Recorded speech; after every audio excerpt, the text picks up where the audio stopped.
Hey, you guys, welcome back to the channel. My name is Steven, accompanied by Queen Taylor, and today we're going to be taking on Lockerbie 30 Years On. Now, I have no idea about Lockerbie. The title doesn't really give us anything to left for the imagination. Mhm. Um, from the thumbnail, I just see a plane, so I'm assuming it's a plane crash.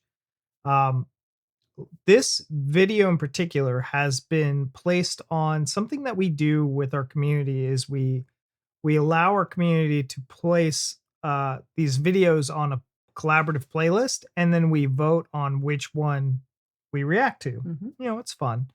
And this video has popped up multiple times, and no one spoiled anything for this. Yeah. So kudos to you guys for not spoiling anything for us, which is awesome. And we're going into this completely blind. Yeah. I have no idea. So, with that being said, guys, let's find out what's all about Lockerbie and let's head over to the video.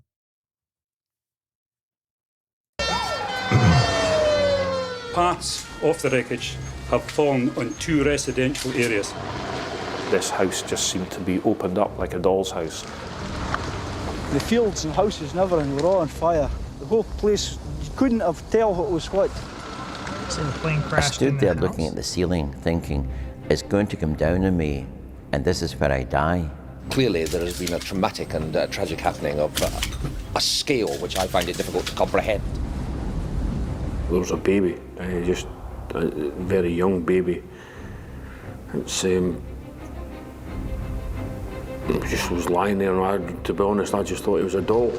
No. You were either here and unscathed physically, or you were gone. You know, people lost their lives, people lost their loved ones, people lost so much. I was there doing a job. I put these gloves on, I said, right, I'll go over and help, but it just happened.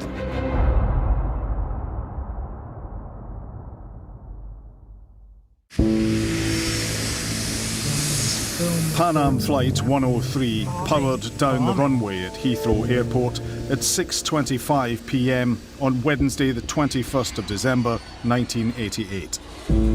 At that moment, the 259 passengers and crew on the flight to New York were doomed. Threads of chance are woven through the fabric of the tragedy. John Cummock was due home for Christmas. He thought he'd surprise his wife and young family by arriving early. On that night, his three children were aged just 3, 4, and 6. I was working as an interior designer, and my husband John was in London on business. He was due to come home on December 22nd, and the radio was playing. And on the radio was broadcasted that a passenger aircraft had left London and had disappeared off the radar over Scotland. So I asked the workmen to turn off the radio and stop for a minute. And I said, let's have a moment of silence. I said, we really need to pray for these families. I said, I'm sure that there's somebody waiting for all of them at the other end, and their lives will never be the same.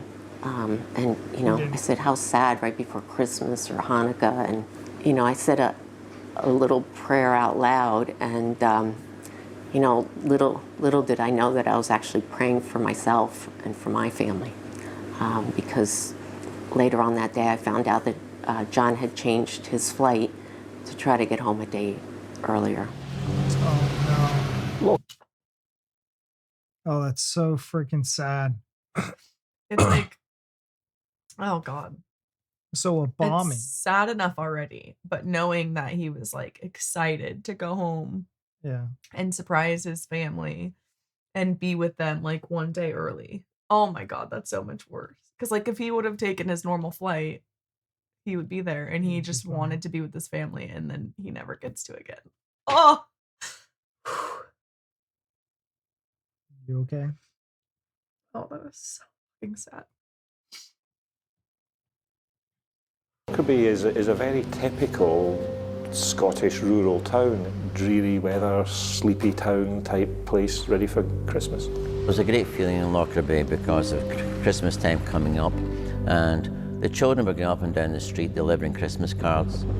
We were sitting in the house just watching the television. I think This Is Your Life was about to start. My father was away getting a turkey for Christmas. Well, I mean, I was a rookie at that stage.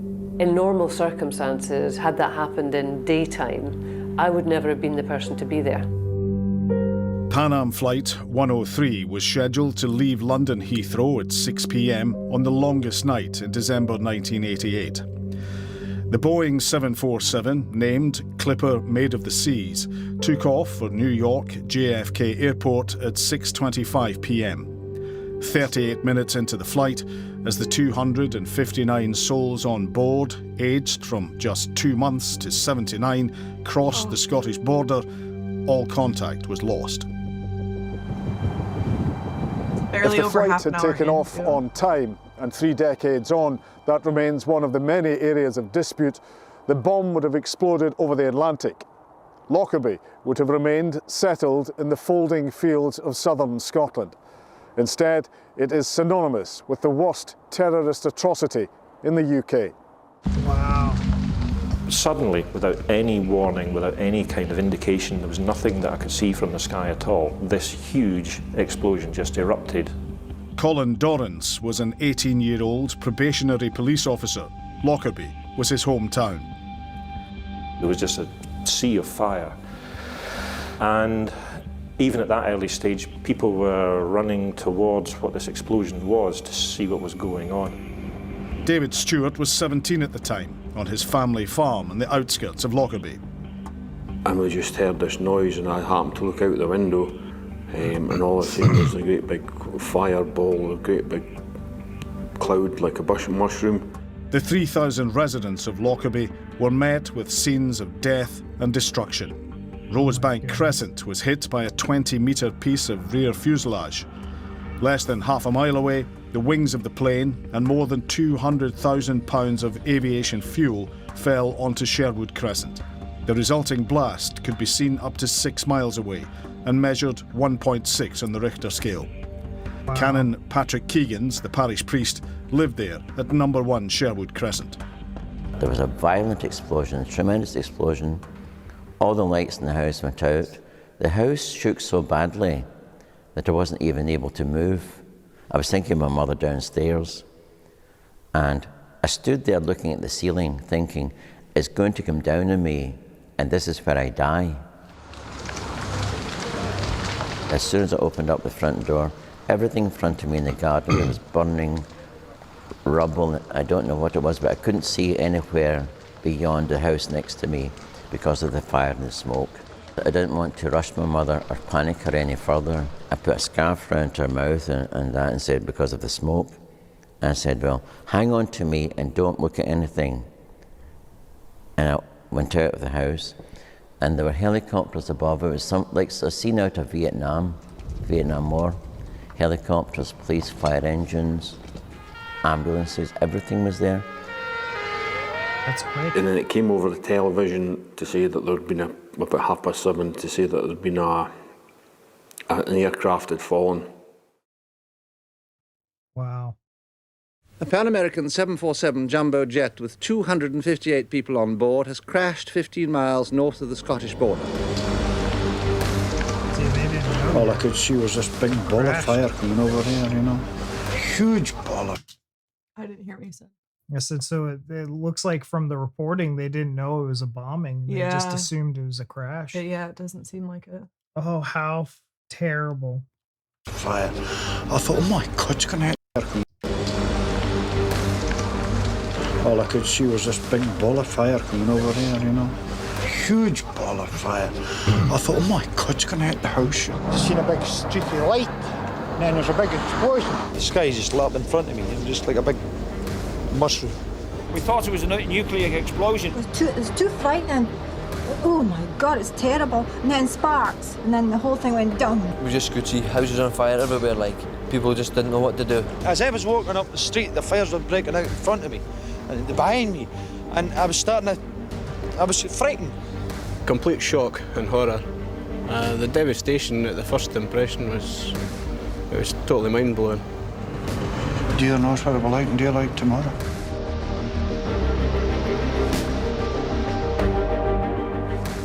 It was not the moment of death for everyone on the plane. Those not killed in the initial blast would have blacked out in the thin air. They would have regained consciousness as they plummeted to earth. They died when they fell onto Lockerbie, many of them here in the gardens at Rosebank Crescent. The sight in front of you just was a shock to everybody. I mean, there was no getting away from that. At first glance, it seemed to be just wreckage and twisted parts of metal. There were Christmas presents in amongst this, which was quite surreal. And from certain angles, you could see the landing gear. You could see the wheels of this aircraft. But in amongst it, in closer inspection, there were quite a large number of passengers tangled in amongst this debris, and clearly there was no movement there. There was no hope of anyone from that aircraft having survived it. The immediate concern was for the residents who had been potentially in this, especially the end house. Oh, everything was just as it is just now. Everything blowing up. In fact, I thought it was electricity cables, but it wasn't that at all. Been a plane. The horror of the scene was beyond anything anyone could have experienced outside of war. This is the first time I've ever spoke about it. I hadn't even discussed it with my wife. David Stewart went out with his father to search their farm in the forlorn hope of finding survivors. The reality was very different. I think I was standing on the back of the pickup, just with a torch just shining to see what we could see. And there was continued, we found another, there was a baby, just a very young baby. It's just was lying there, and to be honest, I just thought it was a doll. It was just so small and perfect, and just never really realised what it was. This little girl with just this blonde hair. I just remember picking her up because she was 2 years old or something. Oh no. The child was 18-month-old Bryony Owen, who'd been travelling with her mother. She was one of 20 children killed. David's father took on the task of taking the bodies to the designated mortuary at the town hall. With his truck laden with aircraft debris, the only place for the dead child was beside him in the passenger seat. The young policeman on the door was Colin. In the corner of my eye, I could see that there was someone in the passenger seat, wrapped in, I think it was a duffel coat or something like that. And said, "What do I do? I've got this child." So this child looked like they were asleep, and it was just a moment that you had to stop and take stock a second, and we could see, clearly this was just a young child. It was just one of those moments. It was shocking. Other colleagues talk about that child too in the hall.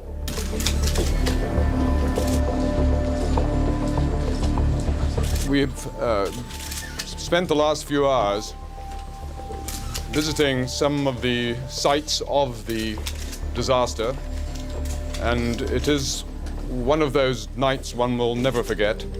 It's clearly been an appalling disaster, and all our hearts and our thoughts go out to the large number of people who will undoubtedly have died as a result of this accident.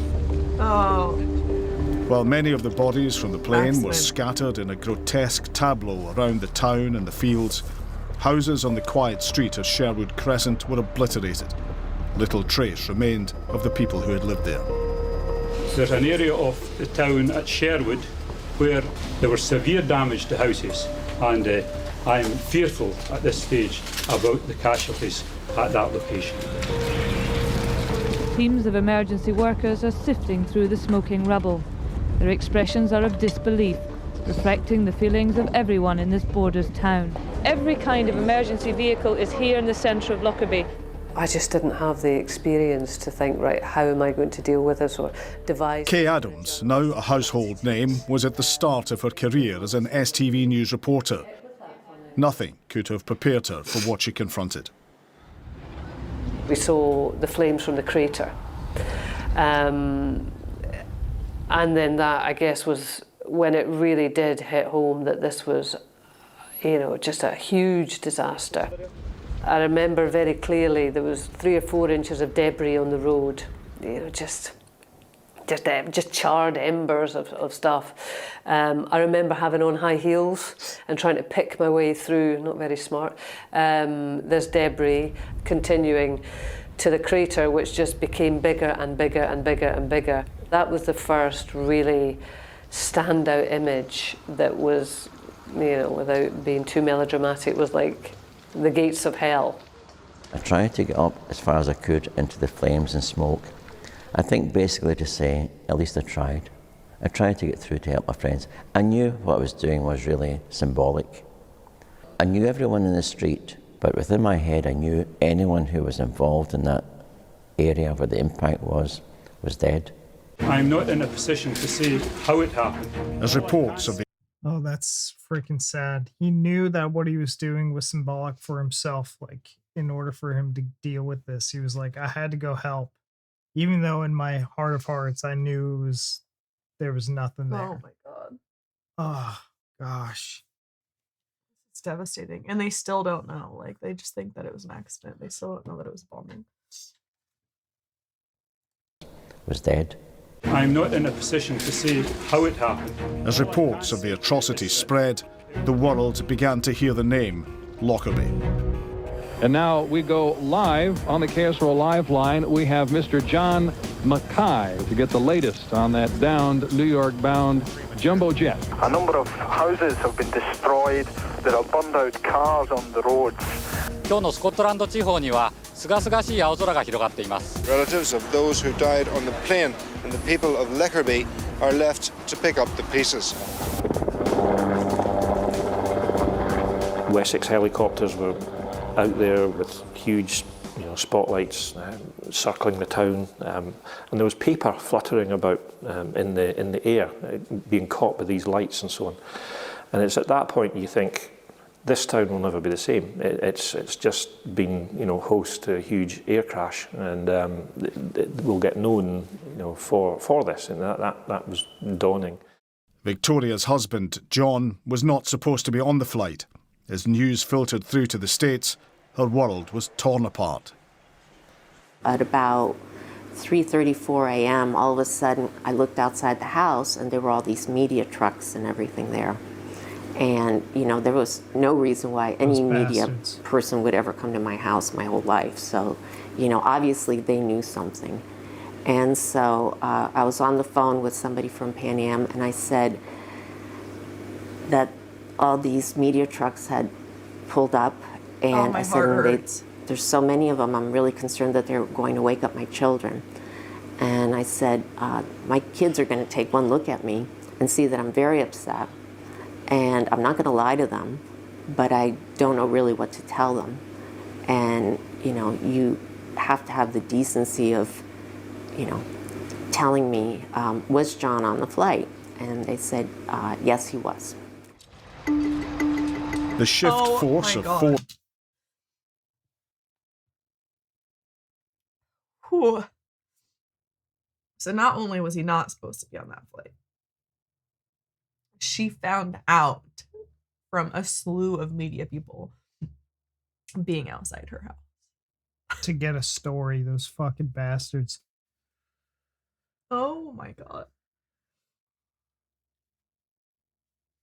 I hate this. And she's on the phone with Pan Am right now. And obviously the media got a hold of the passenger list before she did. That's so terrible. That is so terrible. I can't even. I'm not even going to say what I want to say right now. Said, yes, he was. The shift force of 4 police officers in Lockerbie was rapidly reinforced by hundreds from elsewhere, along with the emergency personnel and soldiers. Hospitals were on standby to receive survivors. There have been no survivors reported from the crashed aircraft, and we're waiting for Dr. Hill, who's the on-site medical officer, to give us an official stand down.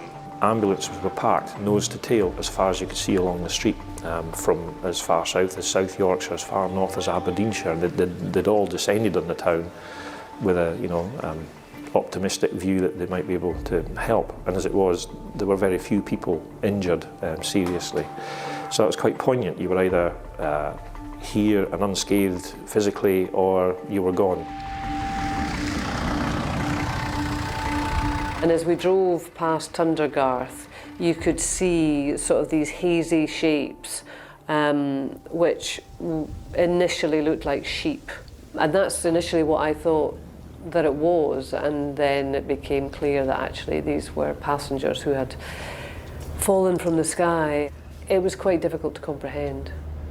The aircraft investigators were trying to reconfigure the plane, and then they had plastic bags all full of the kind of usual stuff that you take on flights. So there was children's books, there was shoes, there was cassettes, sweeties. And I think for me that was probably a much more kind of sobering moment, because you could absolutely make the connection with sitting on an airplane. Just sitting on an airplane, watching a movie, cup of coffee, sweeties, and boom. I found out that he was sitting in seat 3A, and that, which meant that he was in the nose cone of the flight. And the iconic photograph that appeared in all the newspapers showed an attaché case in the forefront of the nose cone of the plane, and it was John's attaché case. It was one that I had just given to him for our wedding anniversary in August. So that, to me, confirmed that, yes, he really was there.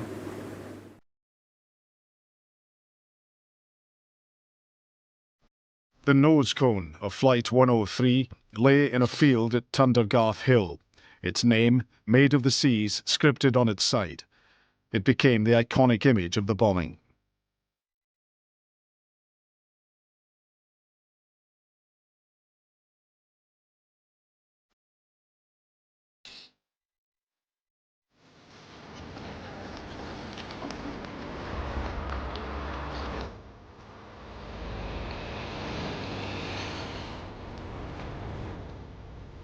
The wreckage was spread over many miles, but the job of collecting it and sifting through it had already begun. I need a second.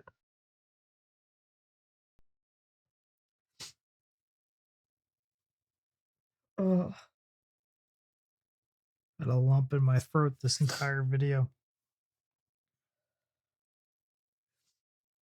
I'm like getting nauseous.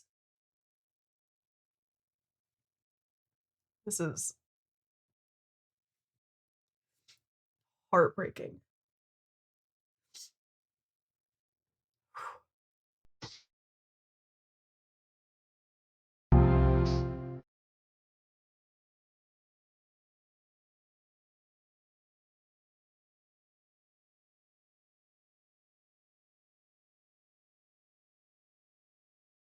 It has been established that 2 parts of the metal luggage pallet framework show conclusive evidence of a detonating high explosive.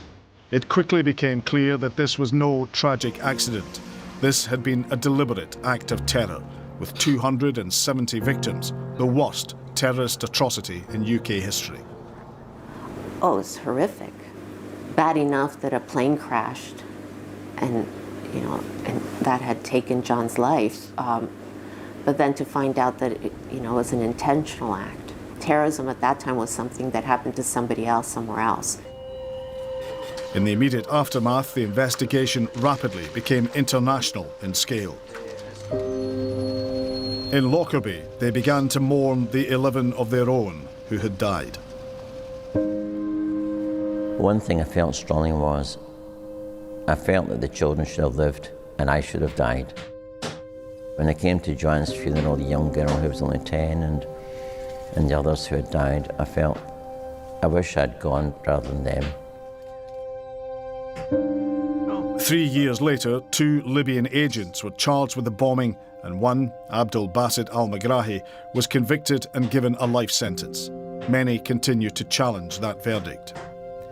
He served his sentence in Scotland before being controversially released by the Scottish government on compassionate grounds, suffering from terminal cancer. He died in 2012. Compassionate grounds? What?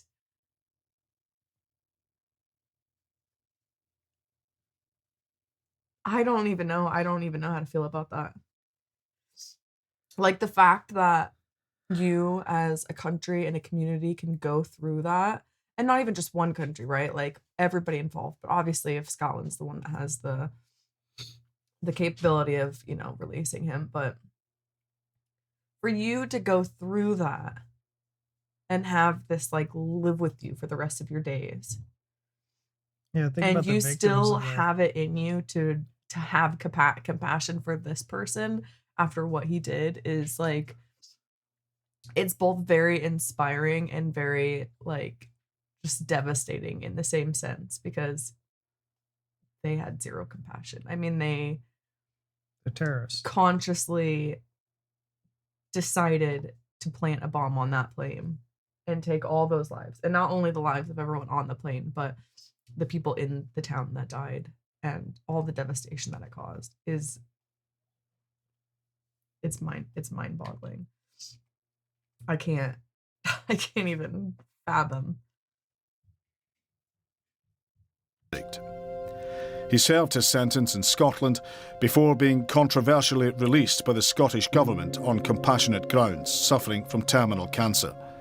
He died in 2012. There's a Pokemon frickin'. 30 years on, the man accused of the bombing is dead. Pan Am, once the biggest international carrier in the United States, has collapsed, and the ruined houses of Lockerbie have been rebuilt. But for those impacted by the devastation of that night, it will never be erased. It wasn't really until I got John home and I saw him that I was able to shed a tear. You know, I was 35 years old. None of this was anything that I could have ever imagined would have happened to me and John and our family.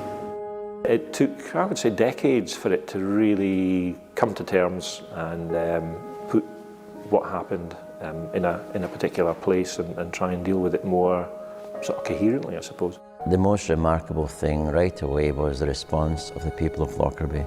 So their one main concern was to help people, and they were consistent with that and persevered with that right up until this day. Thousands of people volunteered their time. People like David continue to this day to open their doors to visitors.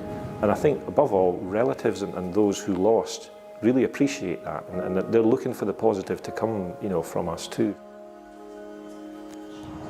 I love Lockerbie and I love Scotland.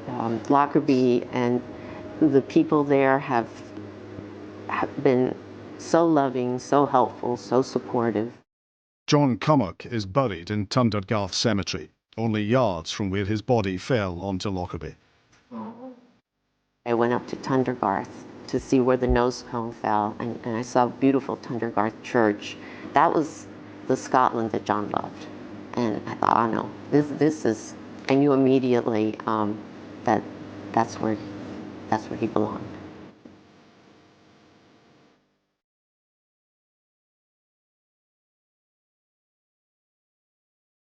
Wow.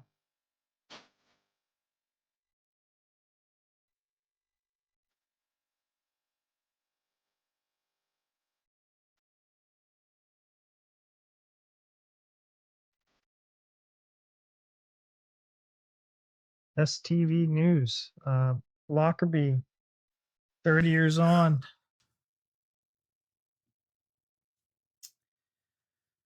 It's very reminiscent for me. It seems like one of those things that it's crazy that I'm just now learning about it, but yeah, I think like our own experience with like 9/11 kind of eclipsed something. Like, I'm sure my mom knows about Lockerbie, you know what I Yeah. mean? Just because she was around during that time. You know, it happened in 1988. Right. We were I wasn't born. I wasn't born. You weren't born. And then our worlds kind of shared a similar fate on 9/11 with the Twin Towers. I remember for me knowing exactly where I was the day that happened, and I feel like Lockerbie probably had that same Yeah. familiarity where, you know, everyone knew, like, time stood still that day. Yeah, you can always, no matter what happens, you can always recount to that day and, you know, how old you were, where you were, what you were doing. That's something that When Pan Am never is gonna it's always gonna stick with you. It's never gonna leave your mind. Yeah. It's absolutely devastating. Just knowing, I mean, the community especially, because right, they're obviously the first ones affected. They're the ones that know what's happening in the moment. Um, like they said, you know, is devastating enough for that to happen as an accident, and then for you to find out that it was a bombing is just. And I can't imagine, you know, going back to the one bomber that they let out early for compassion. Oh, the accuser, right? Yeah. But Imagine how, like, those families of the victims felt knowing, you know, maybe they didn't know that he was being released early, but I can't imagine being a loved one. And I know sometimes there's instances where, you know, people forgive.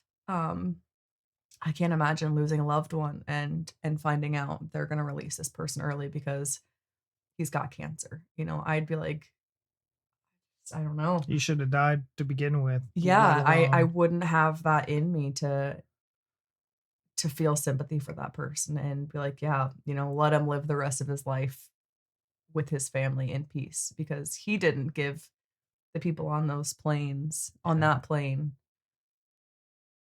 the option to do that. So I can't even imagine how those people would feel if they were given that news, you know. I think there was I love the ending to this video, shining a light on the people of Lockerbie and Mhm. just how compassionate and supportive and, you know, persistent they were at after the events that shook their town. And the fact that they still are now Yeah. is a testament to, you know, those people. And 'Cause I can imagine it's probably a tourist attraction now, yeah, which is terrible, but, like, want to go see where it happened, I'm sure. you Yeah. know, it shook their worlds up. It shook the family's world up. Like a whole town was affected by this. And all the people responding to it, the people, even ordinary people that just heard it over the news, is probably gut wrenching. I remember my teachers just hearing about a terrorist attack and they were crying, and they were in Florida. Yeah. Had nothing to do with New York, but it was just so devastating because the devastating. loss of life. And even, you know, this happened in the 80s, and even, you know, with you recanting this, or just watching this, it affected you. Um, I had a lump in my throat the entire time I'm watching this because I have to, like, I don't want to say it's a story because this is real life. Yeah. This happened. The images that we're seeing were once live, you know, at one point. Like, this is, you know, those clips of the news anchors, you know, that was being broadcast and televised live at the time of it happening, and just like being placed back into that. It's so riveting. And it shakes you to your core. Yeah. I wish I could say that we lived in a world where this shit was just didn't happen, but we do, and it's so unfortunate that humanity over thousands of years has still. This is still, it's barbaric. It's unfortunate. Um, it's devastating. Yeah. That was a good watch. I'm shocked that I haven't looked outside of our own atmosphere to to learn about any of these things, but now that we are, we're hearing about stories, remarkable stories, you know, Lockerbie being one of them. But guys, I can't even say anything. I'm just like, we got to come back to this, like have our thoughts after absorbing all this. yeah, I need the day. Guys, it was a lot. I see why so many people wanted us to watch it. You know, it was something that happened. It's just because something is horrific doesn't mean that, you know, people shouldn't learn about it or know that it happened. Even people that weren't affected in any type of way. It's out there, and I see why people wanted us to know about it and to watch this, and I'm glad we watched it because now we know, but I also see why people didn't want us to. Yeah. This is a real tearjerker. This is a real hit to the heart, man. Just for humanity. And it still feels, you know, this isn't like something that happened in, you know, medieval times, you know, or so far past that you can't feel the effects. This happened in the 80s. Like we all know Pan Am. It's just devastating, you guys. Look, we got to be done. Thank you so much for watching this. Leave down in the comments what you thought of this video. What do you remember when you news broke about Lockerbie? I'd be interested to hear, you know, where you were. And yeah, that's all I got. Thank you guys so much for watching, and we'll see you in the next one. Bye. Bye.